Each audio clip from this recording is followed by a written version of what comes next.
I wrote it down probably 8 or 9 years ago. I wanted to make more money than anybody in league history at my position, and I've done that now. This year will put me at over 40 million in career earnings, which is unbelievable. Loan me something, man.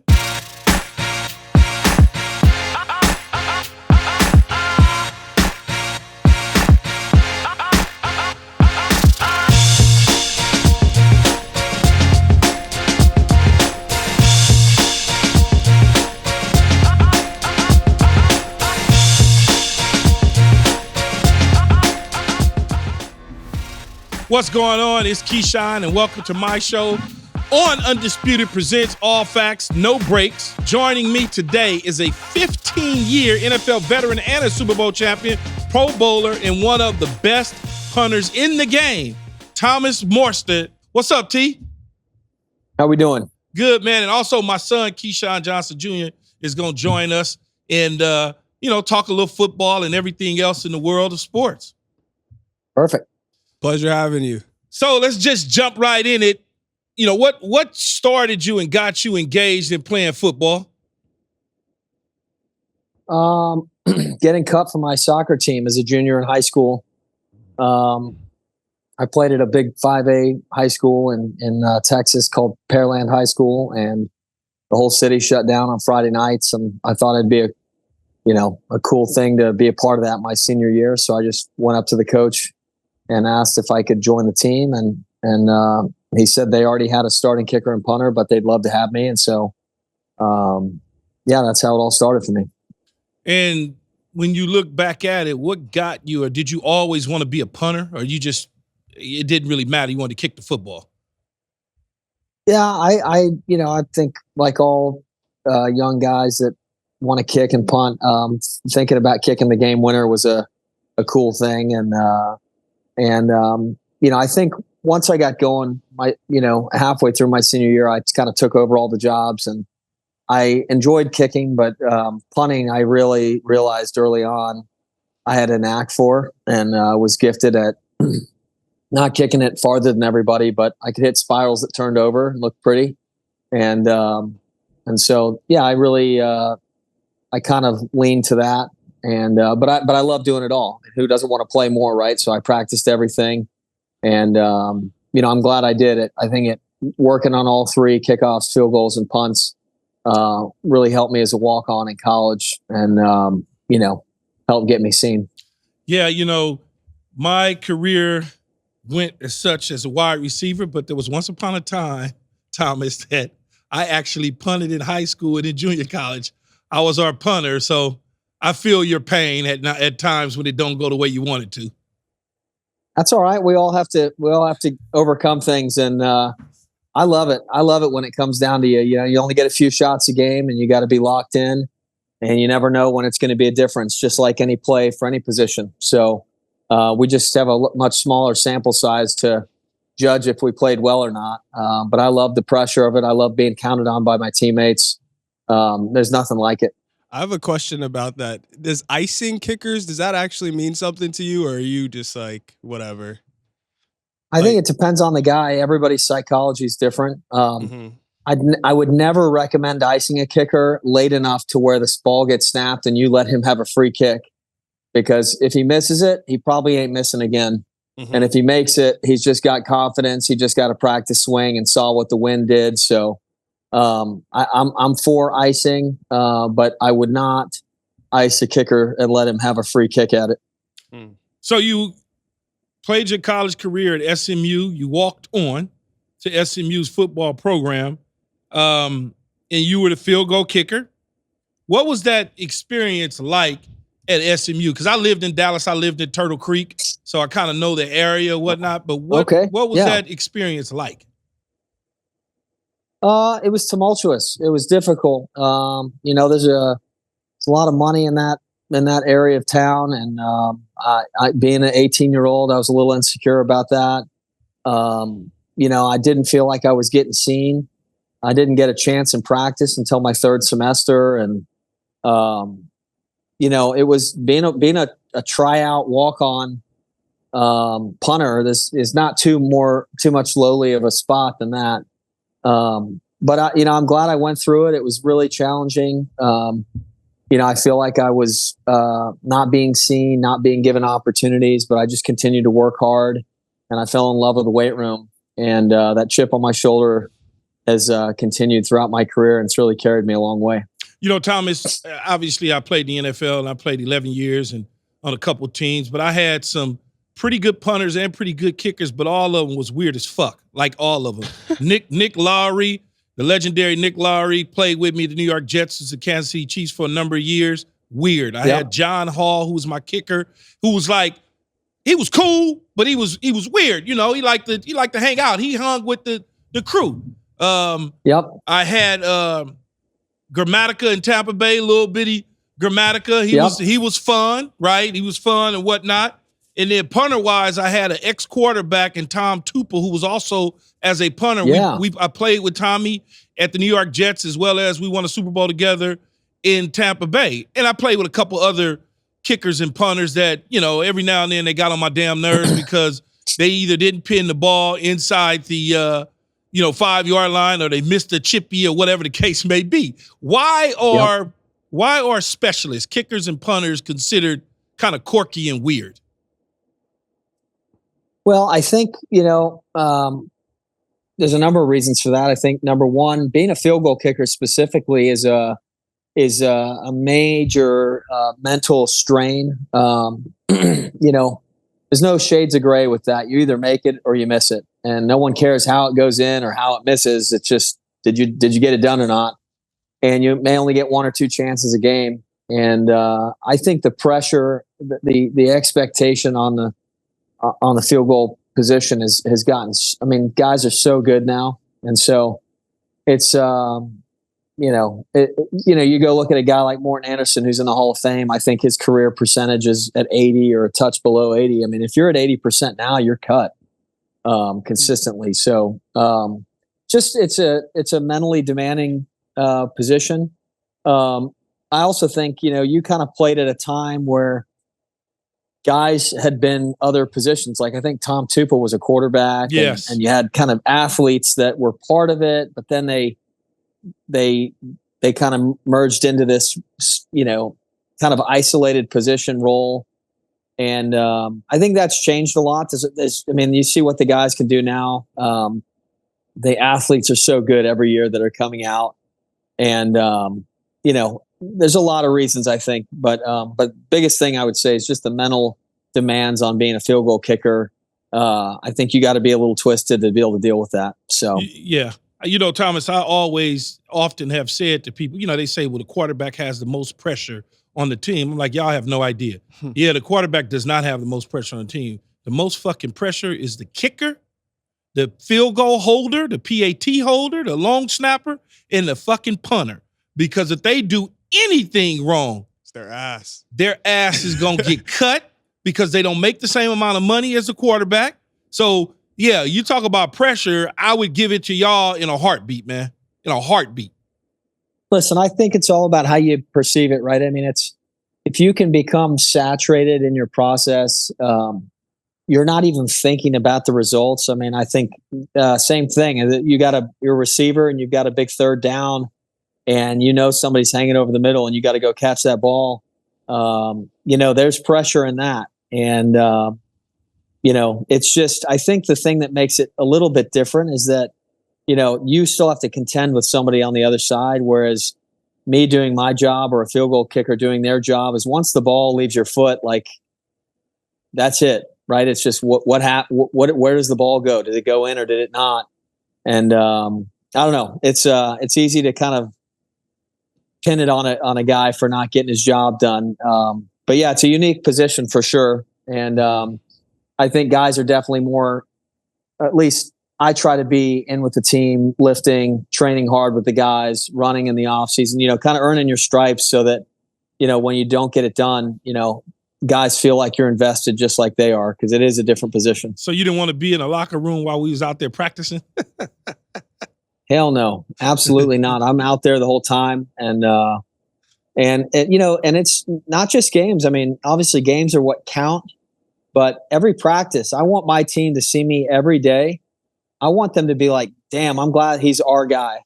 And I'm glad he's not their guy. He's not on the other team. That it's not. I don't have the other team's guy. Like I want my team to be, whether it's players, coaches, everybody, every practice, to just see a level of professionalism that they would want to aspire to be. And so I just try to treat it like that every practice and every game. And so that it really doesn't make a difference if it's a Wednesday, Friday, or Sunday for me.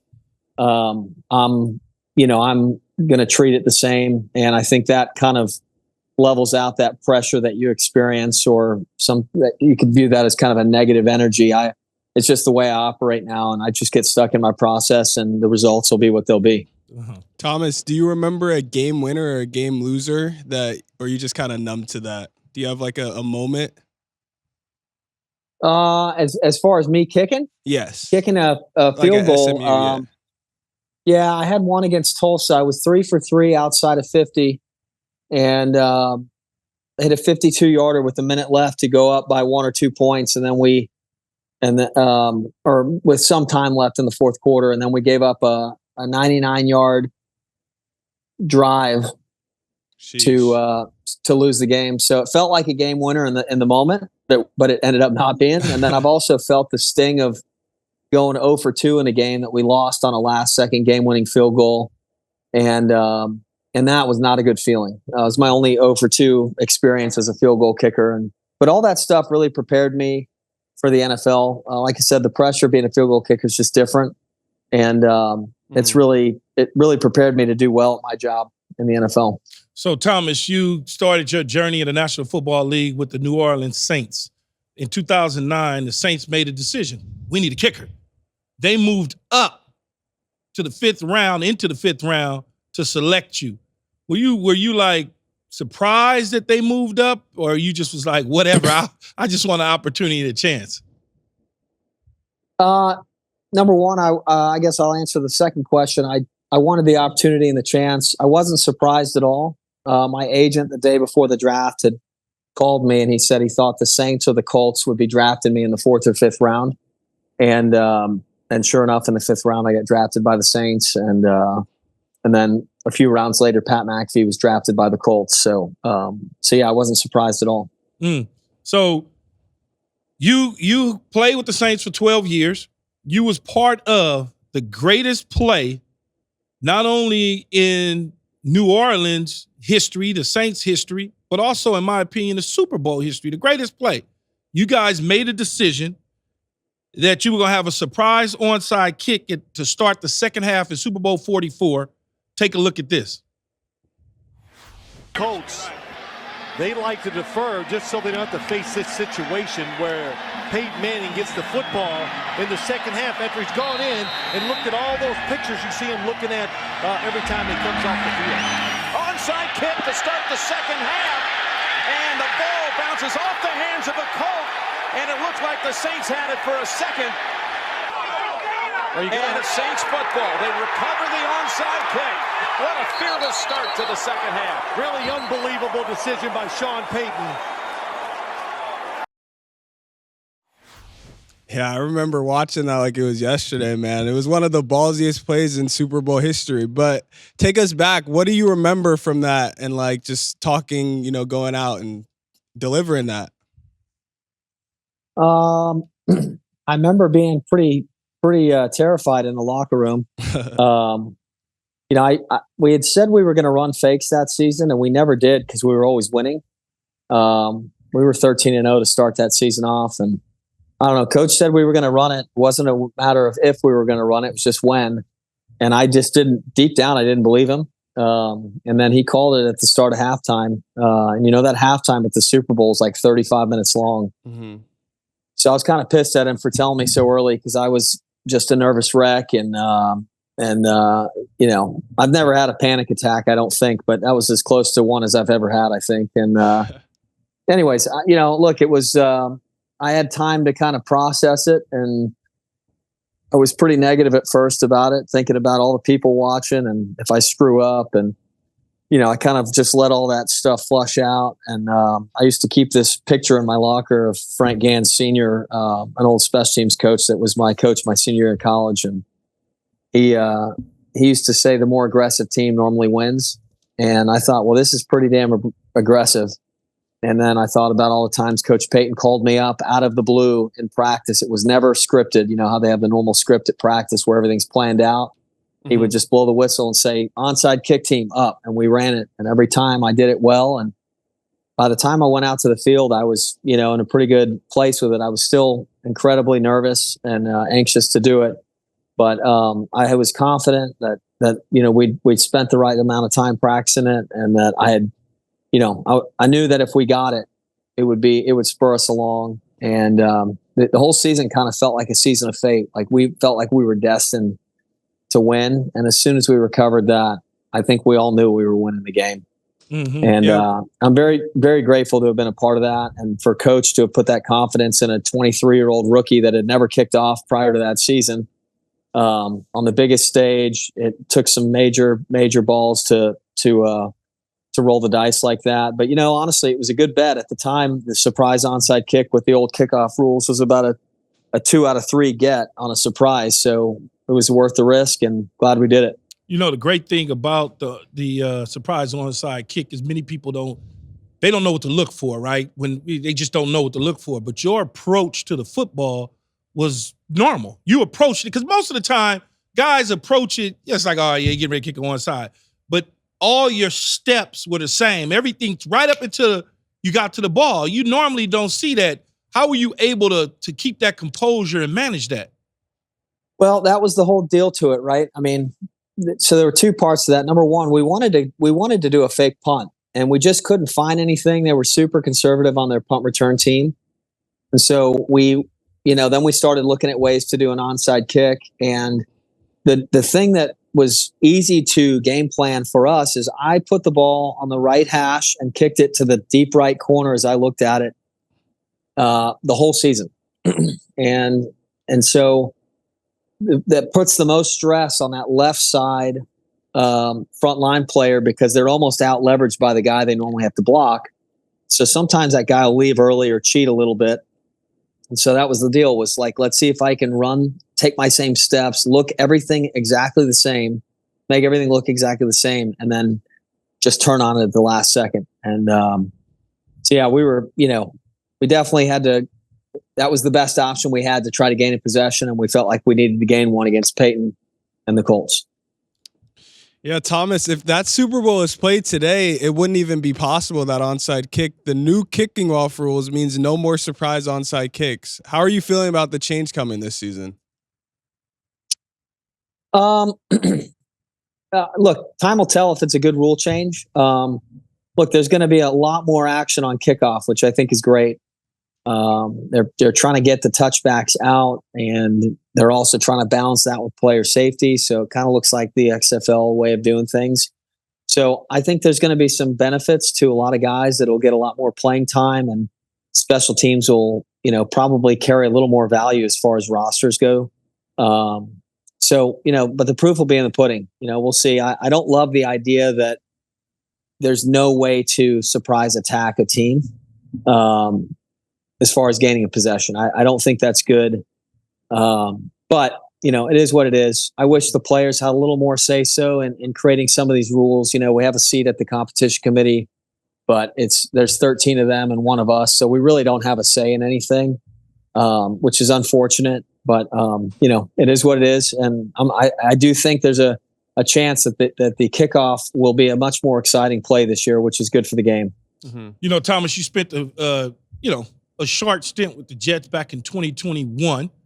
Now you return back and you say, give me my motherfucking money. I'm here to kick. I signed a 2-year deal for $5 million. Pay me. Were the Jets always the favorite to get your services, or were there other teams involved? I think all of those are true. I had a number of teams reach out during the tampering period. And, all I can tell you is this, is when you know that something works for the player and for the team, there's that, when you know it works, you bring in a free agent, you don't always know how it's going to go with the coach. Is it going to work in a new system? Maybe this player doesn't do as well with the way this player snaps the ball. whatever the thing could be. It could be the way that the coach interacts with you or what they're demanding of you. All I know is the situation I have up in New York, it could not be better from the standpoint. I've got an awesome special team coach who I have 100% trust in, who also happens to 100% trust me in the way I do things. I've got a great long snapper in Thomas Hennessy and a great kicker in Greg Zuerlein. So it's just, when you don't enjoy who you work with, it's a drag, no matter if you're on a good team or a bad team, right? And so when you have a group of guys that are all coming back together and you know how each other operates and all those things, that continuity, that's valuable for the player and for the team. So I think, that's kind of how I'd answer that question. I'm grateful to be back. It's been a long road coming back after I got released by the Saints. I had a back injury and no one would touch me with a stick because I was old, and just took me a while to kind of get back to my groove of playing at an elite level that I've done throughout my career. And, really appreciative to the Jets for seeing that in me and then really extending this year and paying me quite a bit more. So I'm excited about it. You know what, Thomas, we as players, athletes, professionals, we never like to talk about one's money, his earnings, stuff. We don't care. That's your money. But I got some nosy ass producers. They want to know, how does it feel to know, or did you ever know that you would be the highest paid punter in NFL history, earning the most money in your illustrious 16-year career? Like, you hit pay dirt. Did you ever envision that at all? That's from them. It's not from me. They nosy. They like all this type of stuff. No, that's okay. It's all public. That's one of my goals. I wrote it down probably 8 or 9 years ago. I wanted to make more money than anybody in league history at my position, and I've done that now. This year will put me at over $40 million in career earnings, which is unbelievable. Loan me something, man. It's a testament to, consistency, love of what you do. And I've just been so fortunate, to be honest, as you have as well, to be a part of great teams and form great relationships and be valued for more than just kicking the ball, but being a great teammate, being a mentor in the locker room. I was joking with my oldest son. He's closer in age to most of my teammates. He's almost 10. He's closer in age to a lot of my teammates than I am. And so I really take that seriously in the locker room, being a mentor. There's all the flash and the fame that people sometimes put up on a pedestal for being in the NFL or being a professional athlete. And I'm backwards. I wear the same shit every day. I'm not dressy, but I try to go to work as a professional. And I think deep down, young players see that, a guy that's got stability, that's made a lot of money, that's got a beautiful wife and a beautiful family with children. And a lot of guys deep down, that's really what they want. And so I try to be a mentor for those guys, and they'll come to me secretly or quietly one-on-one and, hey, when did you know you were ready to get married? Or what did you, they want to ask about contract stuff or anything to do with life. And so it's just cool to be a mentor. I think that's the type of stuff that guys will look back on and be grateful for. And so I really like that role that I have in the locker room. So you were the AFC Special Teams Player of the Week after pinning 3 times the Giants inside their 5-yard line during a 13-10 overtime victory. What was it like with all the accolades and attention you got after the game with the Giants? Look, it was cool. Generally speaking, you're not excited when you punt 11 times in a game. But they punted 13 times and they really couldn't be aggressive because we kept putting them on their side of the field, and we just hung in there. It was a classic, and I think it synergized because I punted a lot, made a lot of big plays, and then it was the Giants versus the Jets, which generally happens every 4 years, and it was raining and windy and cold and just crummy weather. It was just like perfect, what I would consider New York football. And it just synergized into that. And then Greg Zuerlein, who hadn't kicked a ball all day, kicks a game winner as time expires, or a game tire. We go into overtime, we stop them, get the ball back, and go kick a game winner. So it was just an awesome special teams game all the way around. And I was just very emotional after that game because of, like I said, the past 3 years of having such stability in New Orleans, getting cut off an injury, and having to fight my way back and kind of overcome some things was just really, really. It all kind of came to a head in that game, and to feel appreciated and feel like I'd kind of found another professional home. I didn't know that would ever happen again. Kind of felt like I'd be a little bit of a journeyman the rest of the way, and to find that again has just been awesome. So speaking of leaders, what's it like being teammates with Aaron Rodgers? It's great. I'll be honest with you. I've not had the best perception of Aaron from what I've seen in the media over the course of my career. I think he's a phenomenal quarterback, but I didn't have a great perception of him just as somebody that I'd like to be around or somebody to become a friend. And, getting to know him this year has been awesome. And, you can't always judge a book by its cover. I know that's a cliche thing to say, but getting to know Aaron, I'm very fond of him, and I've enjoyed being around him. I've enjoyed getting to know him and asking stuff about his deep woods retreats and medicinal retreats that he's been on, and asking him about his journey and old guys kind of find each other in the locker room a little quicker, and it's just been cool to get to know him and learn from him and be around him. The thing that's really shocked me is how strong he is. He is a strong dude in the weight room, and I was not expecting that. But I guess that's how you keep things going as long as he has. Yeah. Speaking of him, he went out of his way during a podcast to advocate strongly for you to return. Let's watch that clip. We have last year an incredible kicker and punter, both older guys, which I love. Mm-hmm. But Thomas Morstead was our punter. He had a phenomenal season. He's in his late 30s, but takes care of himself incredibly well.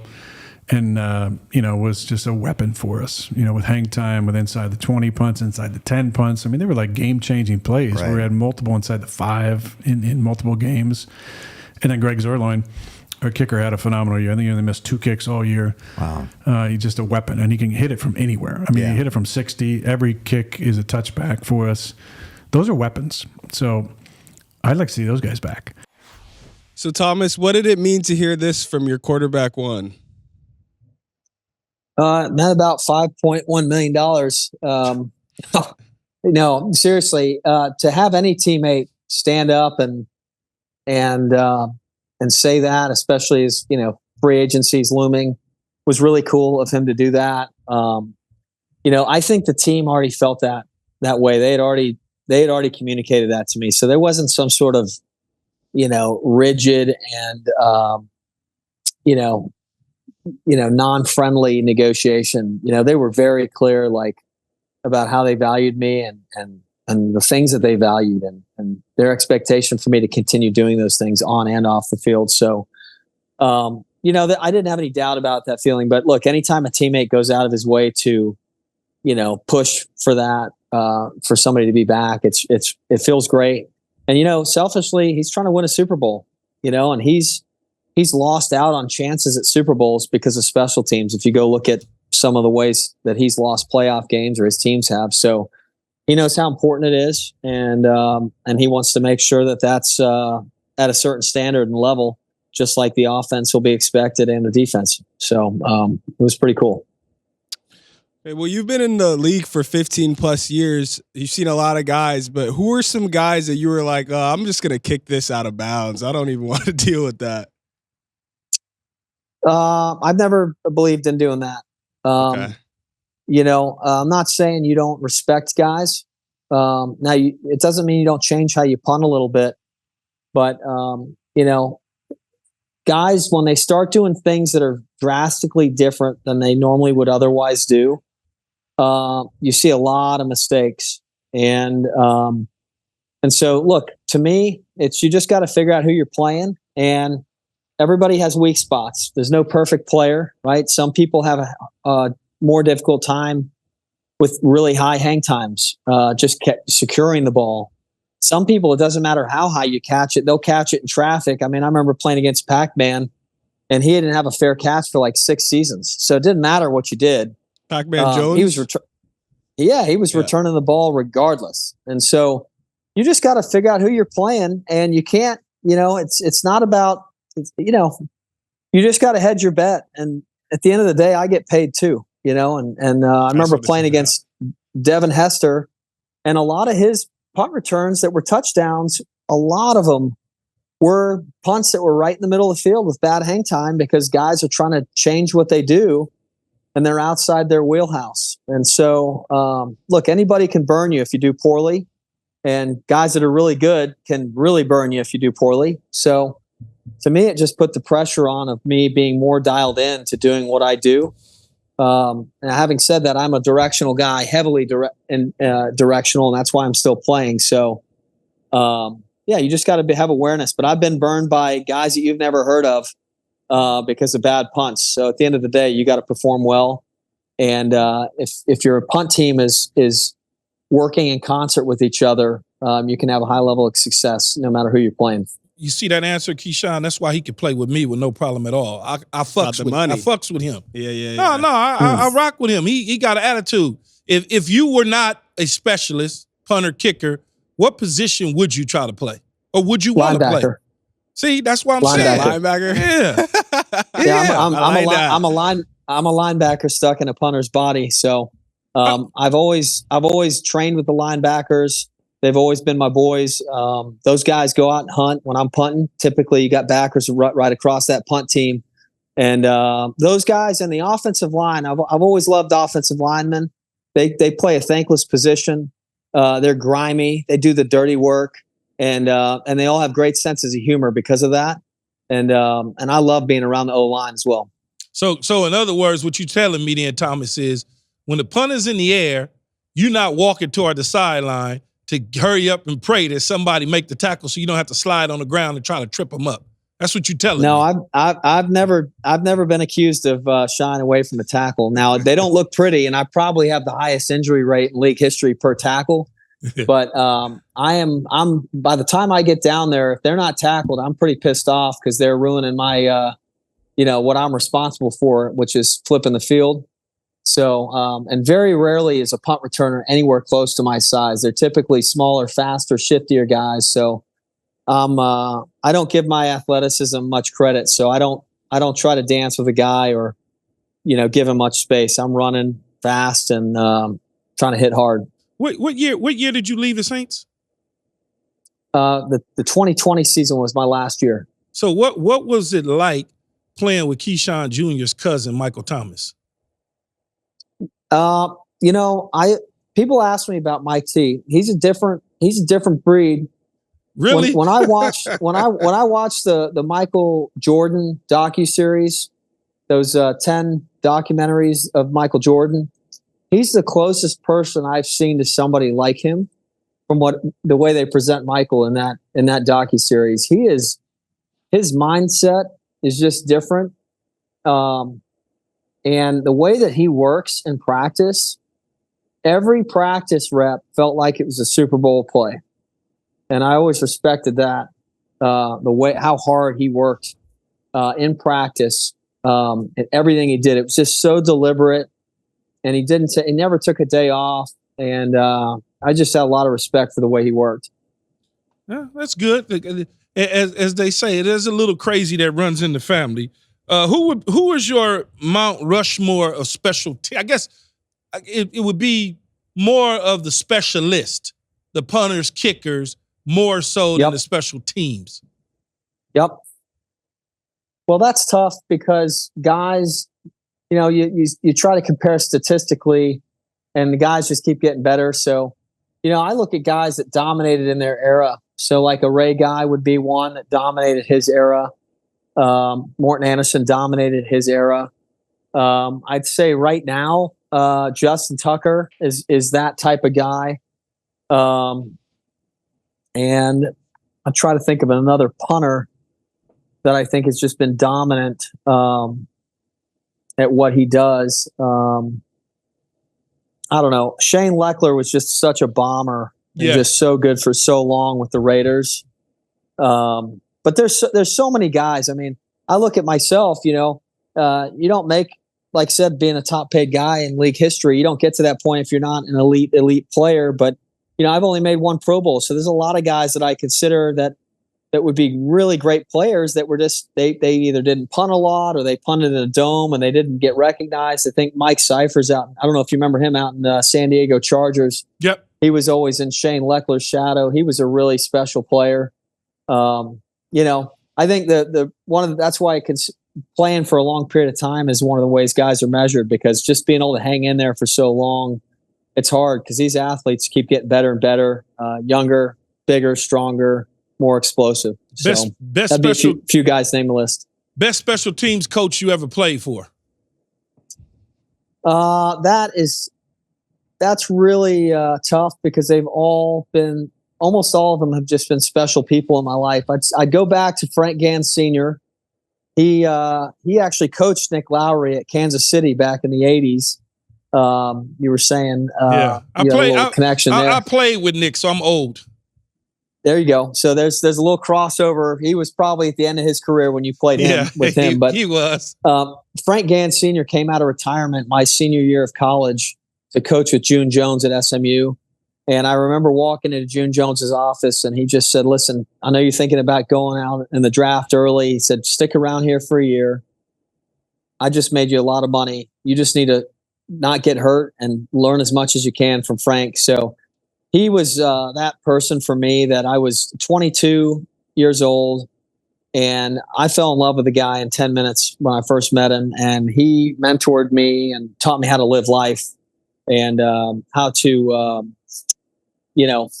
how to just be a professional in every sense of the word.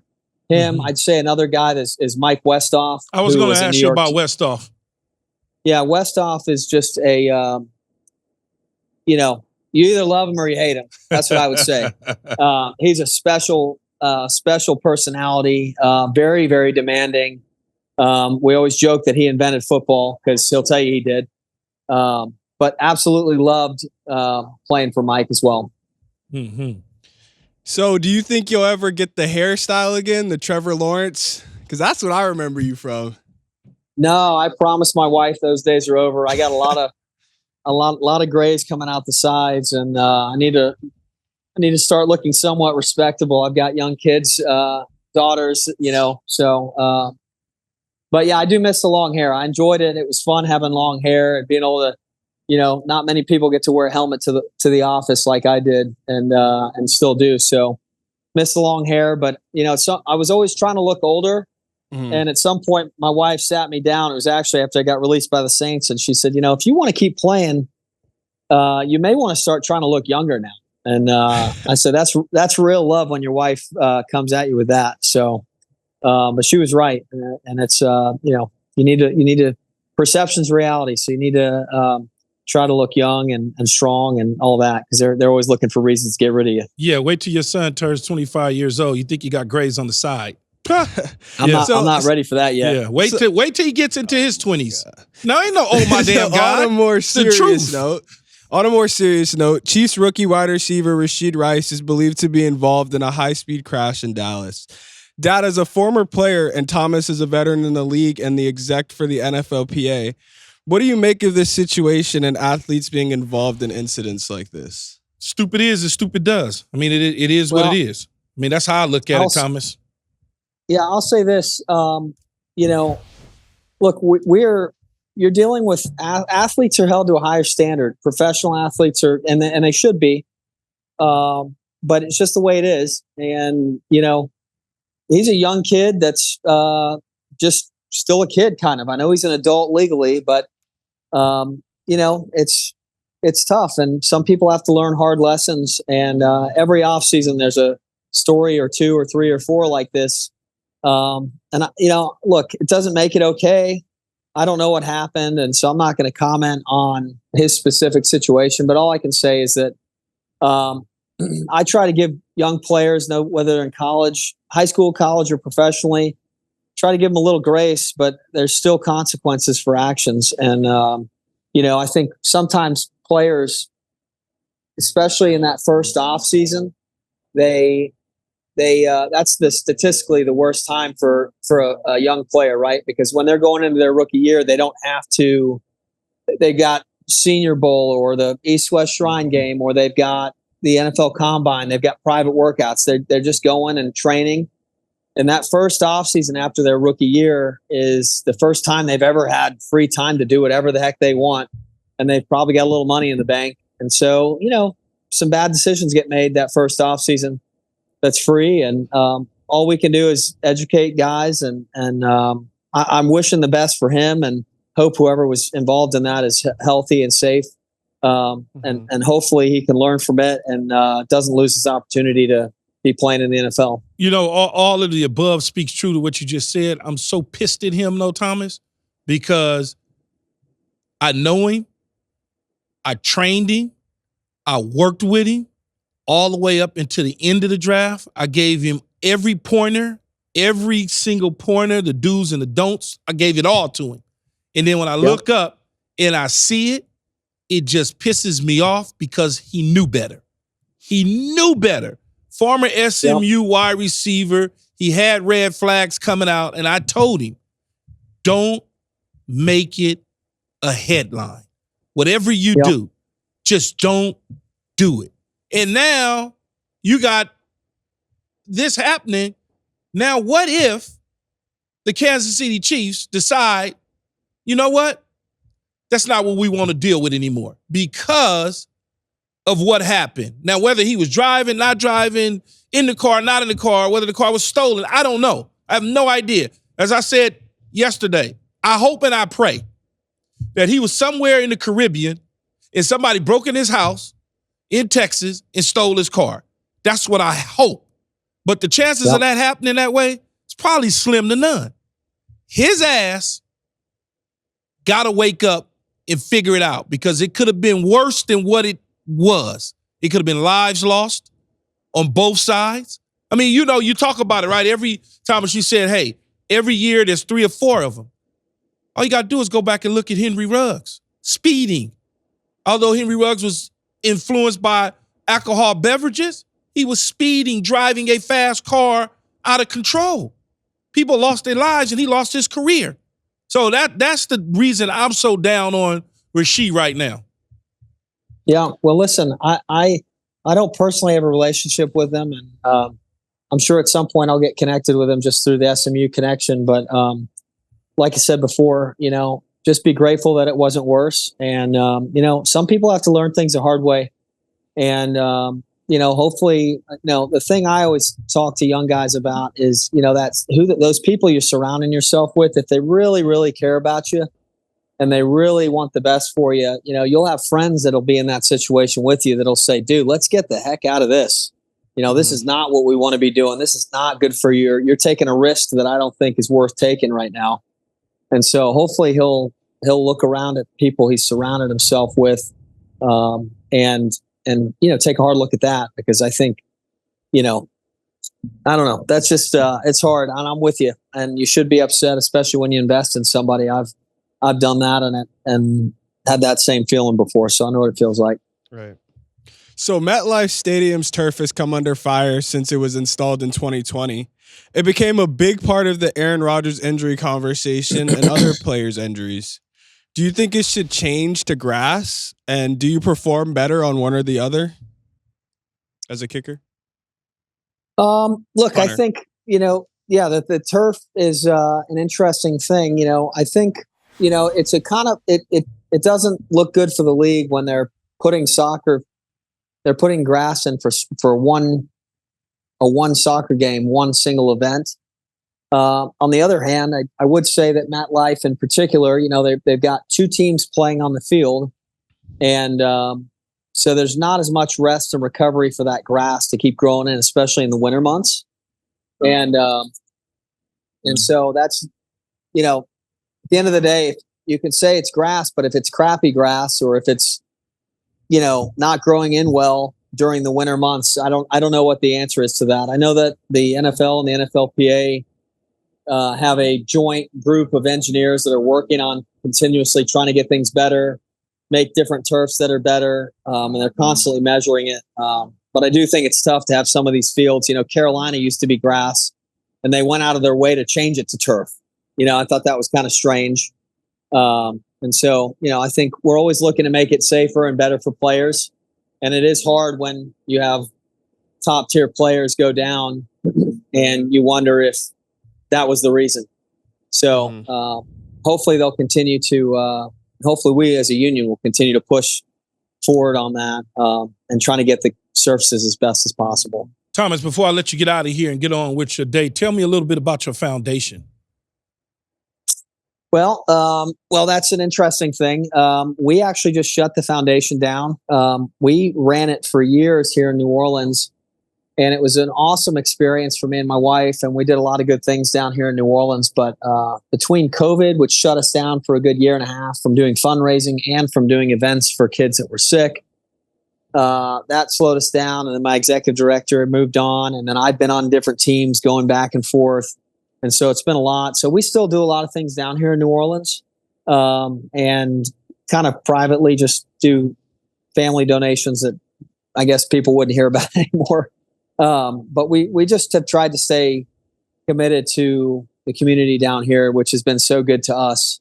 And so, we're still got our hands in a number of things down here, but it's a little quieter these days. And I think at some point when I'm done playing and I'm living in one area consistently and not jumping back and forth, we'll probably open something back up again. But again, it's been a great experience, and credit to the Saints organization for kind of helping highlight all the areas of need down here in New Orleans when I was a younger player. And it kind of helped me figure out where I really wanted to focus my time on. So, I'm grateful to have been able to do it.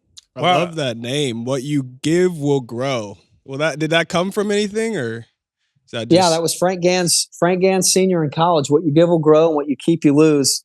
And there's a bunch of different ways to think about that. But, you can't, these players that try to, if you got somebody coming in that's competing with you, and you try to withhold information or withhold being a mentor or assisting in any way, that's such a short-term minded way of thinking, short-sighted way of thinking of things. I knew from the day I got in, I had older players. John Carney was in his 21st season, my rookie year. Jason Kyle was in his 16th season, my long snapper. And then in my third season, John Casey was in his 21st year. So I basically had 60 years of specialist experience in my first 3 years. And these guys gave me everything. They mentored me, and that's why my learning curve was so quick, I think. And so I've tried to do that as well. What you give will grow, and you help specialists along. You help non-specialists along. And the guys that, when I see former players and we have a connect, I played with that guy. He helped me with this, or he introduced me to my wife, or he helped mentor me through a challenging time I was having with my family or a friend. All those things are the things that really connect players. Once the game's over, those things, they're still the fabric of your life. And so I want to be that for other players. And I just try to always think of that, right? Don't withhold what you have. Give everything you have to everybody that you come in touch with. And be a great friend, be a great teammate, be a great mentor, however you can provide value to other people that you're around, do it. And the return on that is going to be tenfold. And my life is a testament to that. And I've seen countless other people's that have instilled that philosophy in the way they do things. And it may mean you lose your job where you're at, which is hard to deal with. But it's part of your reputation. It's part of your integrity of who you are. And at the end of the day, that's the most important thing. And that's what you carry with you is your name. And so I try to keep that in mind and give everything I got to everybody I'm around. Thanks a lot, man, for letting us take up your day with this nonsense, silliness, but fun yet and still. We really enjoyed having you. Again, thank you. I know my son enjoyed you. The producers enjoyed you. Absolutely. And good luck this season. Appreciate it. I'll be glad to come on anytime. Appreciate you guys doing this. And I'd say to you, Keyshawn, don't as pissed as you are at Rashee, don't stop investing in that kid because I won't. You may be the difference, man, for his life. And so keep doing that. No, I won't. I texted with him a couple times yesterday and I know he's going through it, but I, little disappointed, but he'll be all right. We'll figure it out. Yes, sir. All right. That's a wrap for today's show. Thanks again to Thomas Morstead for joining the show. Don't forget to subscribe and follow All Facts Pod on social media. Until then, it's Keyshawn. I'm out again. Peace.